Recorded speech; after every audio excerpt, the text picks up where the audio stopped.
Hi, I'm Kim. I was talking to a brand new counsellor, still under training, and she said, what are we actually supposed to do? What is it that the people want? Is there something I can do that will fix the problem?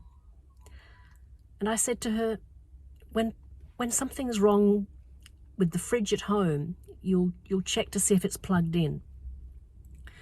And you can try and fix things. If the fridge is empty, you can go and shop and buy some food. You can fix certain things. But if the problem's depression or anxiety or a relationship problem or a parenting problem, things can't be fixed quite the same. So I suggested to her that she draws a genogram and looks at who the client is connected to.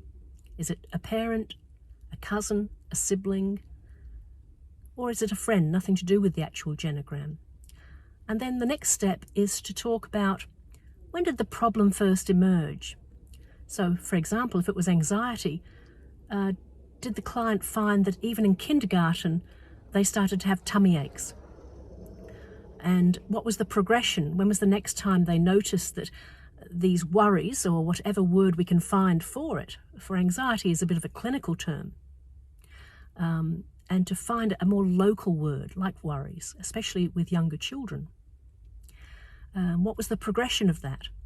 And so on, right up to how old the client is now. And then to look at who else in the family might have struggled with worries. And the student counsellor said to me, well, how will this help? It won't get rid of anxiety. And I said, it's probably impossible to get rid of anxiety, but to learn to live with it, to know where it's come from, to have an understanding of the times of day or week that anxiety becomes a trouble, and then to develop some strategies, some interventions. But first of all, to get to know the problem, to understand the problem, how it emerged in someone's lifetime. And once they can do that, they can adapt to the fact this is their life. And I call it reality therapy.